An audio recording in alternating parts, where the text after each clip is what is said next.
Hello student, आज जो अपनी क्लास है वो नेक्स्ट क्लास कौन सी है? तो कौन सी क्लास रहेगी आज अपनी? हिस्ट्री की 5th क्लास। कौन सी? 5th। ठीक है ना। 4 क्लासें आपको यूट्यूब पे मिल चुकी है। अगर जिसने नहीं देखी है तो ऐप पर जाके या फिर यूट्यूब पे जाके आप लोग देख सकते हो ना। ये कौन सी क्लास है अपनी? तो क्लास नंबर कौन सी है? 5th है। ठीक है। Class number 1st, 2nd, 3rd, 4th upload हो चुकी है। उनको देखने के बाद क्लास नंबर 5th आपको देखना है। ठीक है ना। चलो 5th में हम लोग क्या देखेंगे? तो सिंधु सभ्यता के जो मेन स्थल देखे थे उनसे रिलेटेड भी हम कुछ विशेषता वगैरह देखेंगे कि यहाँ पे क्या क्या थे और कैसे कैसे क्वेश्चन आते हैं। तो सबसे पहला जो क्वेश्चन देखेंगे हम लोग, पहला क्वेश्चन क्या है? तो क्वेश्चन पूछेगा कि विश्व में सभ्यता का पालना, विश्व में सभ्यता का पालना किसे कहा जाता है? तो विश्व में सभ्यता का पालना यानी पहली बार जो सभ्यता कहीं ना कहीं जो पली थी वो कहाँ पली थी? ठीक है ना। तो सबसे पहले कहाँ पली थी? तो बोला जाएगा सिंधु सभ्यता यानी एशिया बोला जाएगा। क्या बोला जाएगा? एशिया। विश्व में सभ्यता का पालना या विश्व में सभ्यता का पालना किसे कहा जाता है? तो किसको कहा जाता है? एशिया महाद्वीप को कहा जाता है। ठीक है ना। क्योंकि मेसोपोटामिया यहीं पर पली थी पहली बार। चलो इसके बाद सेकेंड जो क्वेश्चन पूछा जाता है वो पूछा जाता है कि मानव जाति का पालना यानी पहली बार पृथ्वी पर मानव कहाँ पे आया था, यानी मानव जाति का पालना किसे कहा जाता है? तो पहली बार यदि मानव का कहीं ये है तो वो कहाँ पर है? अफ्रीका। ठीक है। तो मानव जाति का पालना किसे कहा जाता है? अफ्रीका। और सभ्यता का पालना किसे कहा जाता है? तो किसे कहा जाता है? एशिया को। ये 2 क्वेश्चन आपके क्लियर होने चाहिए। चलो इसी के साथ ही नेक्स्ट क्वेश्चन की ओर बढ़ते हैं। नेक्स्ट क्वेश्चन में क्या है? पहला फिर क्वेश्चन है कि देखो कल जो अपनों ने देखा था वो क्या देखा था कि सिंधु सभ्यता का सबसे बड़ा स्थल कौन सा था? तो आपने बोला था सर धोलावीरा। सिंधु सभ्यता में सबसे बड़ा नगर की बात करें तो कौन सा था? मोहनजोदड़ो था। उसे देखो मोहनजोदड़ो भी वर्तमान में इंडिया में है क्या? नहीं है। तो अगर ऐसे पूछ ले कि भारत में सिंधु सभ्यता का सबसे बड़ा, ठीक है, तो आप आंसर क्या बताओगे? भारत में सिंधु सभ्यता का, भारत में सिंधु सभ्यता का सबसे बड़ा, भारत में सिंधु सभ्यता का सबसे बड़ा नगर कौन सा था? सबसे बड़ा नगर तो कौन सा बताओगे वर्तमान में? राखीगढ़ी। इसका आंसर क्या हो जाएगा? राखीगढ़ी। तो आंसर क्या होगा? राखीगढ़ी। वर्तमान में ये हरियाणा वाले क्षेत्र में पड़ता है। ठीक है ना। चलो ये 3 क्वेश्चन करने के बाद ऐसे कुछ क्वेश्चन आपको पीडीएफ वगैरह में मिल जाएंगे डिटेल।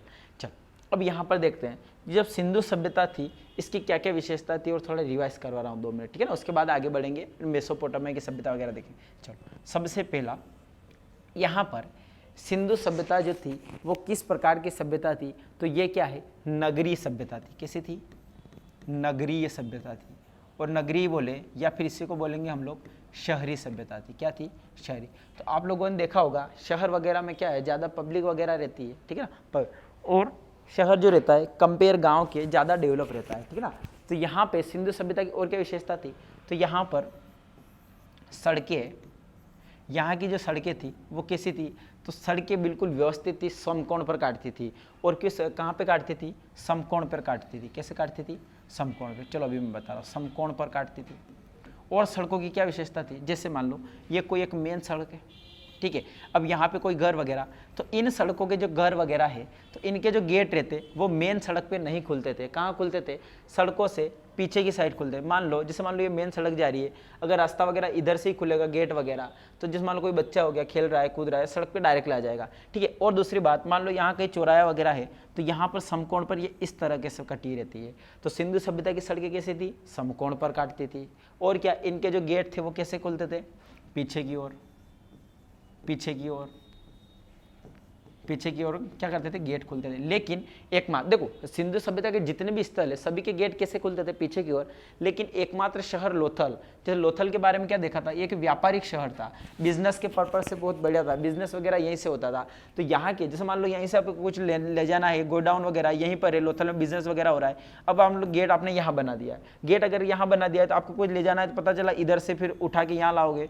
तो लोथल जो शहर था उसके जो वो गेट थे ये मेन रस्तों पर खुलते थे, यानी मेन सड़क सड़क पर खुलते थे। तो क्वेश्चन ऐसे पूछेगा, एकमात्र स्थल वह कौन सा है जिसके गेट दरवाजे मुख्य सड़क पर खुलते थे। तो मुख्य सड़क पर जो गेट मुख्य सड़क पर दरवाजे किसके थे, लोथल शहर के, लोथल स्थल के, किसके थे, लोथल के, ठीक है ना। जैसे देखा था ना, सिंधु सभ्यता के जितने भी स्थल है वो क्या है, दुर्ग से बने हुए, लेकिन एकमात्र चन्हुदड़ो ऐसा था जो दुर्ग रहित था। उसी प्रकार से सिंधु सभ्यता की जितने भी सड़कें थी वो क्या है, समकोण पर काटती थी, जिनके भी गेट क्या था, पीछे की ओर काटते थे, ठीक है ना। इसके बाद ही देखें, हाँ, और एक और बात, ये जो सड़कें, इससे रिलेटेड क्वेश्चन देखा था, बनवाली नाम था बनवाली, लेकिन वहां की सड़कें कैसी, टेढ़ी मेढ़ी थी। चलो, तीसरी इसकी विशेषता क्या देखेंगे, जल निकासी। जल निकासी, यहाँ सिंधु सभ्यता में जल निकासी यानी ड्रेनेज सिस्टम प्रॉपर सही तरीके से था, प्रॉपर सही तरीके से था। यानी जितनी भी नालियाँ हैं, पहले बड़ी नाली है, बड़ी नाली से फिर छोटी नाली को ऐड करा, फिर छोटी से छोटी को ऐड, जैसे आपके घर वगैरह से पहले छोटी नाली जाएगी, फिर उससे एक मेन लाइन में जाएगी, फिर उससे मेन लाइन में जाएगी, फिर नगर पालिका। उसी प्रकार से यहाँ पे जो जल निकासी थी प्रॉपर सही तरीके से थी। जैसे मान लो ये इधर एक घर है, इधर एक घर है, इधर एक घर है, तो यहाँ से क्या छोटी नली में आएगी, ठीक है, फिर इधर से ये गली हो गई, मान लो एक घर इधर है, एक घर इधर है, तो यहाँ से एक छोटी नली में आ रही, फिर इधर आ रही, एक मेन ये आ गई, ठीक है। इसके बाद ये इधर से पानी आ रहा है, ये एक मेन आ गया, और फिर ये ऐसे। तो जल निकासी किस प्रकार से थी, प्रॉपर सही ढंग से थी। तो इस प्रकार की जल निकासी थी। चलो, तीसरी बात, यहाँ पे जो मोहरे मिली वो किस प्रकार की मिली है। तो मोहरे के बारे में मैंने कल आपको बताया था कि मोहरे कहाँ की मिली है, फारस की मोहरे मिली थी। तो मोहरे जो बनती थी वो काय की बनी थी, सिंधु सभ्यता में मोहरे काय की बनी थी, तो ये बनती थी सेल खड़ी की। काय की बनती, सेल खड़िया या सेल खड़ी की मोहरे वगैरह बनती थी। चलो, इसी के साथ में यहाँ की बात करें तो मोहरे हो गया, ठीक है ना, ये हो गया। अब इसी के बाद में यहाँ अपन आगे चले, तो यहाँ पे अपने को जानवर कौन सा मिला, तो यहाँ पे जानवर कौन सा मिला, तो कौन सा मिला, एक सींग वाला अपने को जानवर मिला। ये अपने को पता होना चाहिए, ठीक है। चलो, उसके बाद ही अपने को क्या याद होना चाहिए कि यहाँ पे जो अपने को सिक्के वगैरह मिले हैं, क्या मिले, सिक्के। तो वो सिक्के काय के बने हुए थे, तो सिक्के जो है वो मिट्टी वगैरह, जैसे मिट्टी कोई पकी हुई है थोड़ी अच्छे ढंग से, थोड़ी बहुत जैसे ईंटें वगैरह होते हैं ना, उस प्रकार से जो मिट्टी या पकी हुई ईंटें, इनको क्या बोला जाता है, टेराकोटा की बनी थी, है ना। सिक्के बोल सकते हैं या फिर क्या है, पकी हुई ईंटें, तो इनको क्या बोला जाता है, टेराकोटा बोला जाता है, ठीक है। ये और इसके आगे बढ़ते जाए हम लोग, ठीक है। तो इतना तो अपने को याद रखना है, और इधर बना लेते हैं। चलो, इसको थोड़ा साइड में कर लेते हैं। चलो, नेक्स्ट विशेषता देखते हैं। यहाँ पर यहाँ की लिपि कैसी थी, तो यहाँ की जो लिपि थी भाव चित्रात्मक थी। कैसी थी, भाव चित्रात्मक। देखो, ये मैंने आपको शुरू दिन ही बता दिया था, जब हम लोग इतिहास स्टार्ट कर रहे थे। मैंने बोला था कि आद्य इतिहास वो कंसेप्ट होता है, या आद्य इतिहास में भी वो चीज़ें होती है जिनको लिखा तो गया है लेकिन पढ़ा। जैसे आप लोग देखोगे नर्सरी पहली दूसरी वाले, तो उनकी बुक के में ज़्यादातर भाव चित्र, यानी जैसे मान लो एप्पल बना हुआ है तो एप्पल बहुत अच्छे से बना हुआ रहेगा, ठीक है ना। इसके बाद जैसे मान लो जेबरा है तो जेबरा का सिंबल वगैरह बना रहेगा, बड़ा जेबरा बनेगा, जेड लिखा रहेगा। तो ये क्या, भाव ज़्यादा से ज़्यादा डायग्राम से जोड़ने, यानी डायग्राम से आप लोग पता चल जाए। तो लिपि कैसी थी, भाव चित्रात्मक। और क्या चीज़ें, सिंधु सभ्यता में अपने को एक नई धातु, जैसे हम लोगों ने देखा था पाषाण काल वगैरह में किस धातु की खोज हुई थी, धातु की खोज हुई थी। कौन सी वाली धातु, तांबे की खोज। तो उसी प्रकार यहाँ पे एक मुख्य धातु थी कांसा की धातु। तो कांसा, यानी यहाँ पे अपने को एक नई धातु देखने को मिलती है। कौन सी मिलती है, कांसे की धातु। चलो, और यहाँ पर व्यापार के लिए, व्यापार यानी अर्थव्यवस्था बोल सकते हैं, अर्थव्यवस्था।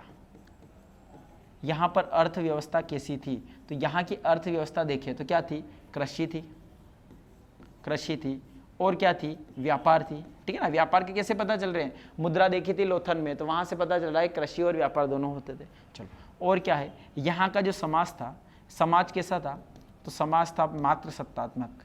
यानी जैसे आप लोग आपके ननिहाल वगैरह जाते हो ना, तो माता के नाम से जाने जाते हो, उसी प्रकार से कोई सब बेटा हुआ तो मात्र सत्तात्मक। तो यहाँ का समाज कैसा था, मात्र सत्तात्मक। आज का समाज कैसा है, पितृसत्तात्मक, ठीक है ना। आप लोग को जो किसी नाम से जाना जाएगा, कैसे जाएगा, आपका नाम, आपके पिताजी का नाम। लेकिन सिंधु सभ्यता में क्या था, यह समाज मात्र सत्तात्मक था। तो इतनी बातें आपको पता होनी चाहिए।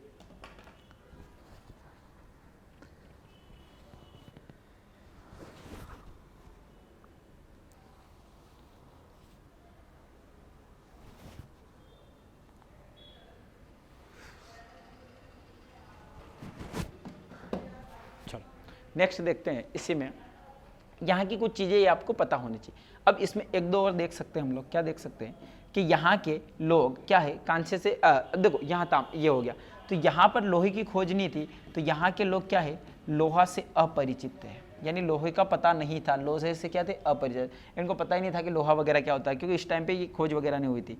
दूसरी बात और क्या है, यहाँ के लोग गाय का भी नहीं पता था, है ना, गाय के कोई साक्ष्य नहीं मिले, यानी गाय को ज़्यादा कुछ वो नहीं, साक्ष्य वगैरह नहीं मिले, या ये कुछ चीज़ें सारी गाय। और क्या है, यहाँ के जो लोग थे वो युद्ध के बारे में, यहाँ से युद्ध के बारे में अपने को जानकारी नहीं मिलती है, युद्ध के बारे में इतना कुछ जानकारी थी नहीं मिली या नहीं जानते थे। चल, इतनी बातें अपने को पता होनी चाहिए कि क्या क्या चीज़ें यहाँ की थी और क्या क्या क्वेश्चन पूछ सकते हैं, तो इतनी बातें आपको पता होना चाहिए, ठीक है। नगरी थी कि ये थी। चल, इसी के बाद में सिंधु सभ्यता के अपनों ने 10 स्थल देख लिए थे, कौन कौन से, हड़प्पा था पहला, फिर उसके बाद चन्हूदड़ो था, मोहनजोदड़ो था, रोपड़ था, बनवाली था, कालीबंगा था, रंगपुर था, धोलावीरा था, ऐसे कुछ स्थल देखने, ये ऐसे स्थल अपनों के देखे थे। चलो, अब सिंधु सभ्यता का ये मेन पार्ट अपना खत्म हो चुका है, जहाँ से क्वेश्चन वगैरह पूछे जाते हैं। बाकी इसके बारे में कुछ अगर छोटी मोटी कुछ चीज़ें वगैरह छूट गए तो आपको PDF में देखने को मिल जाएगी। चलो, ठीक है। चलो, अब नेक्स्ट सभ्यता आती है, एक और सभ्यता आती है जो अगली सभ्यता देखेंगे। ये तो अपने इंडिया की बात हो गई, लेकिन उस टाइम पर या उससे और पहले एक सभ्यता पली पड़ी थी, जिसका बोलते हैं मेसोपोटामिया की सभ्यता। क्या बोलते हैं, मेसोपोटामिया की सभ्यता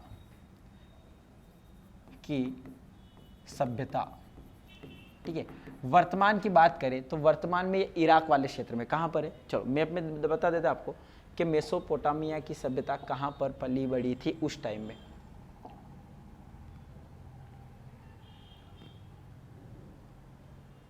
ये वाला इसमें देखते हैं, चलो इधर ही देख लेते हैं इसको साइड में। ये वाला इराक वाला क्षेत्र कहाँ है, ये वाला यहाँ पे। तो वर्तमान में कहाँ पर है, ये कौन सा हो गया, पाकिस्तान, ईरान, और ये इराक वाला क्षेत्र, ये वाला। तो उस टाइम पे जैसे अपने इंडिया में ये इंडिया पाकिस्तान पे कौन सी सभ्यता थी, सिंधु सभ्यता, उसी प्रकार वर्तमान इराक वाला क्षेत्र जो है यहाँ पे कौन सी सभ्यता पली बड़ी थी, मेसोपोटामिया की सभ्यता। इसका जो लगभग समय देखे तो 10,000 BC, इतनी पुरानी थी। सिंधु सभ्यता कितनी पुरानी थी, तो सिंधु सभ्यता 2500 से लेकर 1750 के बीच में, कहाँ से कहाँ तक थी, 2500 से लेकर 1750 के बीच में थी।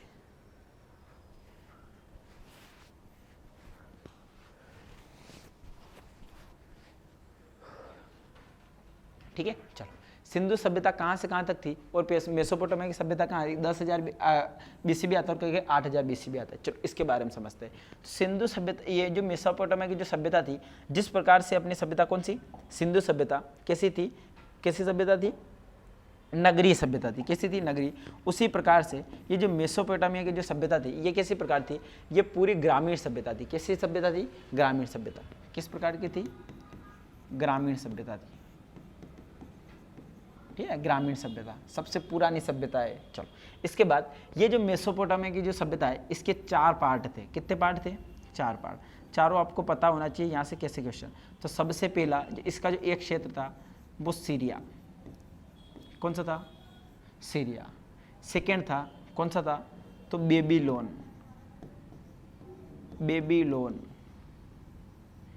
एक और था कौन सा था, केल्ड्रिया,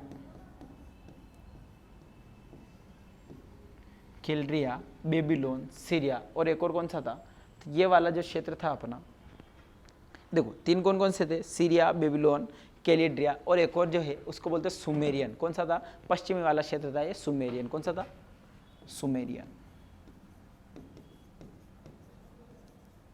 सुमेरियन सभ्यता।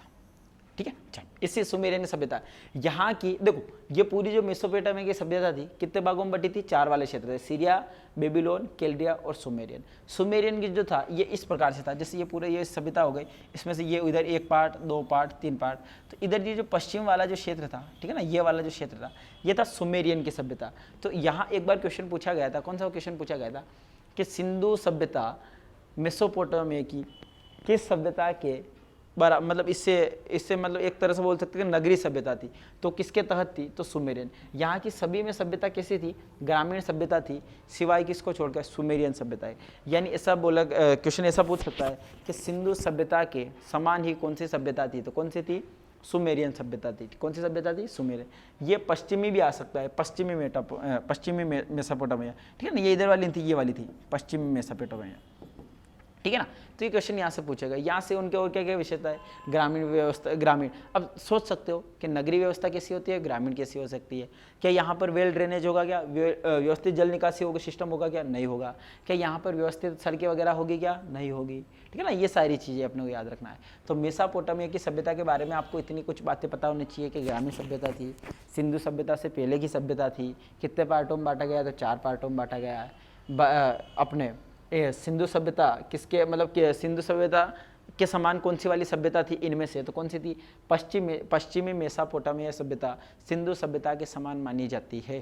चलो, इतनी बातें आपको पता होनी चाहिए इस वाले टॉपिक से। चलो नेक्स्ट बाकी देखेंगे कुछ और विश्व लेवल पे जो सभ्यता वगैरह है, इनको देखने के बाद अब नेक्स्ट क्लास देखेंगे, ठीक है। चलो ओके, थैंक यू।